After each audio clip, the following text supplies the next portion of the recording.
नमस्कार मेरे प्यारे साथियों। डेली करंट अफेयर्स की क्लास में आप सभी का स्वागत है। तो आज है 18 नवंबर 2023 करंट अफेयर्स क्लास। 18 नवंबर 2023 की इस करंट अफेयर्स की क्लास में आप सभी का स्वागत है। चलिए करंट अफेयर्स की क्लास की शुरुआत करते हैं। पहला क्वेश्चन है, पादप स्वास्थ्य प्रबंधन अंतर्राष्ट्रीय सम्मेलन 2023 कहाँ पर होगा?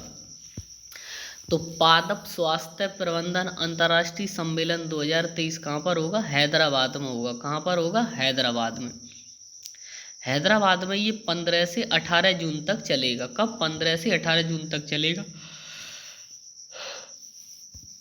इसका आयोजन कौन कर रहा है? इसका आयोजन किया जा रहा आयोजित कौन कर रहा है? इसका आयोजन किया जा रहा है plant protection association of India द्वारा इसका आयोजन किया जा रहा है। PPAI द्वारा इसका आयोजन किया जा रहा है। ठीक है, तो plant protection association of India की स्थापना कब हुई? 1972 में इसकी स्थापना हुई। ठीक है, इस अंतर्राष्ट्रीय सम्मेलन को आयोजित करने का उद्देश्य क्या है? उद्देश्य है पादप स्वास्थ्य प्रबंधन के क्षेत्र में नवाचार और स्थिरता को बढ़ावा देने में वैश्विक सहयोग के लिए एक मंच प्रदान करना, ये इसका उद्देश्य है। ठीक है, अगला क्वेश्चन है, हाल ही में नारियल विकास बोर्ड CDB ने किस सेंटर का उद्घाटन किया है? तो नारियल विकास बोर्ड ने किस सेंटर का उद्घाटन किया है? हेलो नारियल कॉल सेंटर का उद्घाटन किया है। किसका? हेलो नारियल कॉल सेंटर का उद्घाटन किया है। इसको उद्घाटन, ठीक है, तो कहाँ पर किया गया? नारियल विकास बोर्ड, ये इसका हेडक्वार्टर कहाँ है? कोच्चि केरल में। नारियल विकास बोर्ड का हेडक्वार्टर कोच्चि केरल में है। और इसको जो उद्घाटन किया गया कॉल सेंटर का, उसका उद्देश्य क्या? उसका उद्देश्य है नारियल उत्पादकों की आवश्यकताओं को पूरा करना, विशेषज्ञ मार्गदर्शन देना और नारियल की खेती से संबंधित सेवा प्रदान करना, ये इसका उद्देश्य है। ये पहल जो है वो किन किन राज्यों को समर्पित है? केरल को तो यह ही समर्पित। केरल के साथ साथ ये तमिलनाडु, आंध्र प्रदेश और कर्नाटक राज्यों को भी ये पहल जो है वो समर्पित है। ठीक है,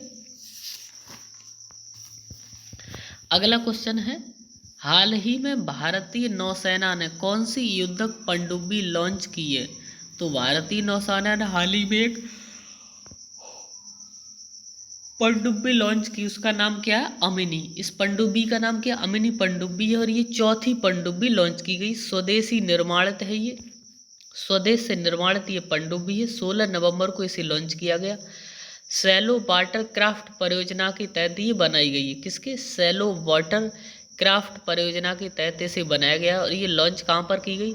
ये लॉन्च की गई कट्टुपल्ली केरल से। कट्टुपल्ली केरल से इसे लॉन्च किया गया। कट्टुपल्ली में एक जो कंपनी है, किसने बनाया इसे? कट्टुपल्ली की जो कंपनी है उसने बनाया है। उसका नाम है Messrs L&T ship builders limited ने इसे बनाया है। Messrs L&T ship builders Kattupalli Kerala ने इसे इसका निर्माण किया है, अमिनी का। ठीक है, अमिनी जो है ये इसका नाम किसके नाम पर पड़ा है? तो अमिनी जो है लक्षद्वीप में एक, लक्षद्वीप जो है लक्षद्वीप में, लक्षद्वीप कई द्वीपों का समूह है, तो लक्षद्वीप में ही एक अमिनी द्वीप है। क्या है? अमिनी द्वीप। तो उसी के नाम पर इसका नाम अमिनी रखा गया है। ठीक है, अमिनी जो है ये इसकी लंबाई 77 मीटर है। अमिनी की जो 900 टन के विस्थापन की क्षमता है। अमिनी की गति 25 समुद्री मील तक, 25 समुद्री मील अमिनी की गति है। और अमिनी की सहन शक्ति है 1800 समुद्री मील इसकी सहन शक्ति है। ठीक है, तो हुए अमिनी के बारे में विशेषता। अगला क्वेश्चन, हाल ही में किस भारतीय अमेरिकी को अमेरिका के प्रशासनिक सम्मेलन में नियुक्त किया गया है? तो अमेरिकी भारतीय को अमेरिका के प्रशासनिक सम्मेलन में नियुक्त किया, उनका नाम है शकुंतला भाया। क्या नाम है? शकुंतला भाया इनका नाम है। और ये कुशल कानूनी पेशेवर है। कुशल कानूनी पेशेवर है। इनकी नियुक्ति किसने की है? जो बाइडेन जी ने की है। जो जो बाइडेन है वो अमेरिका के राष्ट्रपति हैं। इन्होंने इनकी नियुक्ति की है। ठीक है, शकुंतला भाया जो ये सामाजिक, इन्होंने सामाजिक भागीदारी भी है इनकी, और ये सामाजिक कार्यकर्ता भी हैं। ठीक है, ये सामाजिक कार्यकर्ता समाजों में ये बढ़ चढ़कर काम करती रहती है। ठीक है, LGBT के खिलाफ और भी कई चीज़ों के समर्थन में और उनके महिलाओं के हकों के लिए भी ये बोलती रहती है, ठीक है। अगला क्वेश्चन है, अखिल भारतीय फुटबॉल महासंघ फीफा अकादमी का उद्घाटन कहाँ होगा? तो अखिल भारतीय फुटबॉल महासंघ फीफा अकादमी का उद्घाटन कहाँ होगा? भुवनेश्वर। कहाँ पर होगा? भुवनेश्वर ओडिशा में इसका उद्घाटन किया जाएगा, ठीक है। इसका उद्घाटन कौन करेंगे? तो इसका उद्घाटन करेंगे फुटबॉल के प्रसिद्ध खिलाड़ी और कोच आर्सेन वेंगर। ये विदेश के हैं, फुटबॉल कोच और खिलाड़ी आर्सेन वेंगर जो है इसका उद्घाटन करेंगे, ठीक है। 21 नवंबर को इसका उद्घाटन ये कहाँ होगा? 21 नवंबर को शुरू होगा, ठीक है। शुरू होगा वैश्विक फुटबॉल संस्था फीफा के द्वारा इसको शुरू किया जाएगा। वैश्विक फुटबॉल संस्था फीफा की प्रतिभा विकास योजना के तहत इसे शुरू किया जाएगा। इसका उद्देश्य दुनिया भर के सदस्य संघों के साथ सहयोग करके उनकी राष्ट्रीय टीमों में जगह के लिए प्रतिस्पर्धा को बढ़ावा देना, ये इसका उद्देश्य है, ठीक है। अब हम बात करें अखिल भारतीय फुटबॉल महासंघ फीफा अकादमी का अध्यक्ष कौन है? तो इसके अध्यक्ष है कल्याण चौबे, ठीक है। इसकी स्थापना कब हुई? अखिल भारतीय फुटबॉल महासंघ की स्थापना हुई 23 जून 1937 को, ठीक है। और ओडिशा के मुख्यमंत्री नवीन पटनायक है, ठीक है। और राजधानी भुवनेश्वर है ओडिशा की। अगला क्वेश्चन है, महाराष्ट्र सरकार किस पार्श्व गायक और राष्ट्रीय पुरस्कार विजेता को लता मंगेशकर पुरस्कार देगी?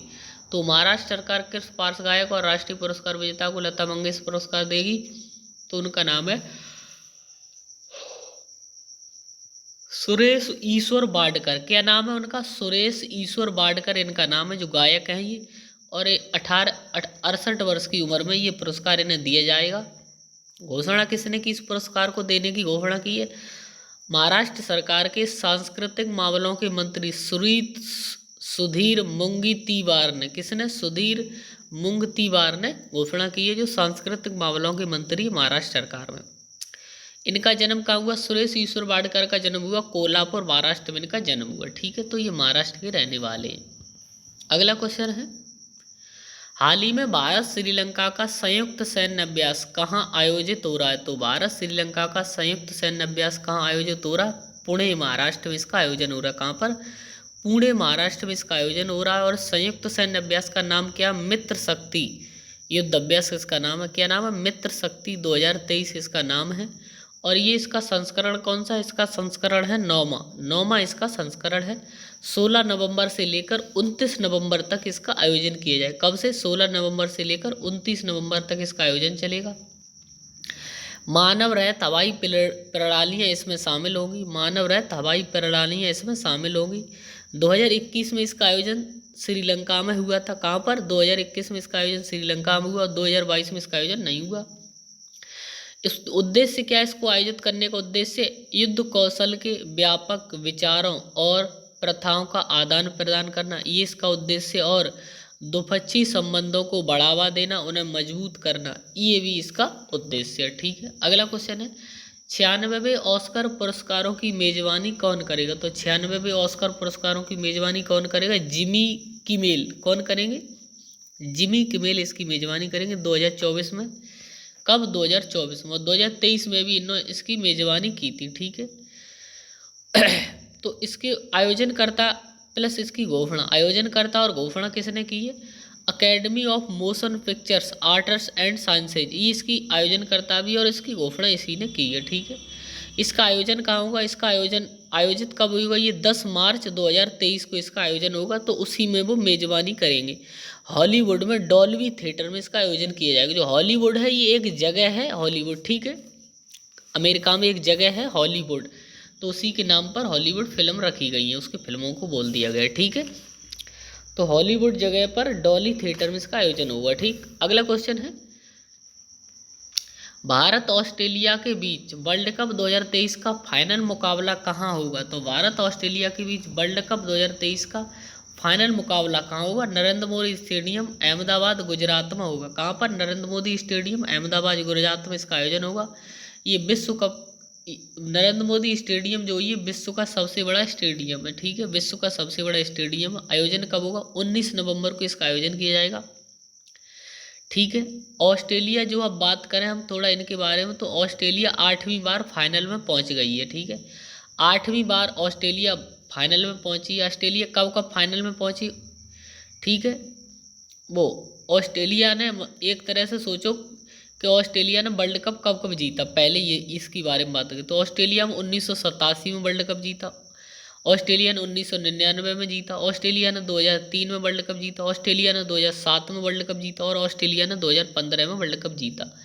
ठीक है, ऑस्ट्रेलिया 1975 और 1996 में वर्ल्ड कप नहीं जीती थी, हार गई थी, और 2023 में ये फाइनल में पहुंच गई। तो इन सबको मिलाकर ऑस्ट्रेलिया 8वीं बार तो फाइनल में पहुंची है और 5 बार ऑस्ट्रेलिया ने अब तक वर्ल्ड कप जीता है। ठीक है, भारत 1983 में वर्ल्ड कप जीता और भारत ने 2011 में वर्ल्ड कप जीता। 2 ही बार अब तक भारत जो है वर्ल्ड कप जीत चुका और इस तीसरी बार ये फाइनल में पहुंच गया। ठीक है, 2023 में जब भारत वर्ल्ड कप जीता था तब कप्तान थे कपिल देव, और 2011 में जब भारत वर्ल्ड कप जीता तब कप्तान थे धोनी। ठीक है, भारत जो सेमीफाइनल में पहुंचा तो भारत का मुकाबला किससे हुआ? भारत और न्यूजीलैंड का। अभी 2023 में भारत का मुकाबला न्यूजीलैंड से हुआ, भारत ने न्यूजीलैंड को हरा दिया और सेमीफाइनल में, ठीक है, फाइनल में पहुंच गए सेमीफाइनल में। और ऑस्ट्रेलिया और साउथ अफ्रीका का सेमीफाइनल मुकाबला हुआ जिसमें ऑस्ट्रेलिया ने साउथ अफ्रीका को हरा दिया और ऑस्ट्रेलिया जो है फाइनल में पहुंच गया। ठीक है, अगला और अंतिम क्वेश्चन इस क्लास का है, हाल ही में प्रसिद्ध लेखक सलमान रुश्दी को कौन सा अवार्ड मिला है? तो प्रसिद्ध लेखक सलमान रुश्दी को कौन सा अवार्ड मिला? Life time disturbing the peace. कौन सा अवार्ड मिला? Life time disturbing the peace award से इन्हें सम्मानित किया गया। ठीक है, इसका आयोजन कहाँ हुआ? आयोजन हुआ अपर ईस्ट साइड वैकलेव हैवेल सेंटर द्वारा इसका आयोजन किया गया। ये एक आश्चर्यजनक समारोह था। इसकी मेजबानी किसने की? आयोजन की मेजबानी की अनुभवी पत्रकार लेस्ली स्टॉल ने। किसने की? लेस्ली स्टॉल ने इसकी मेजबानी की। इसका आयोजन कौन, इस जो कार्यक्रम हुआ इसका आयोजन करता कौन था? आयोजन करता था अपर ईस्ट साइड वैकलेव हैवेल सेंटर, इसने इसका आयोजन किया। और इस सेंटर की स्थापना कब हुई? 2012 में इसकी स्थापना हुई थी। ठीक है, सलमान रुश्दी जी को अक्टूबर 2023 में जर्मन बुक ट्रेड का शांति पुरस्कार भी मिल चुका है। अक्टूबर 2023 में सलमान रुश्दी को जर्मन बुक ट्रेड का शांति पुरस्कार भी मिल चुका है। ठीक, तो डेली करंट अफेयर्स के 10 क्वेश्चन की क्लास यहीं पर समाप्त होती है। अगर आपको ये वीडियो अच्छा लगा है और हेल्पफुल लगा है तो आप इस वीडियो को लाइक करें, चैनल को सब्सक्राइब करें, वीडियो को ज़्यादा से ज़्यादा शेयर करें, तो आपकी बड़ी मान कृपा होगी। धन्यवाद।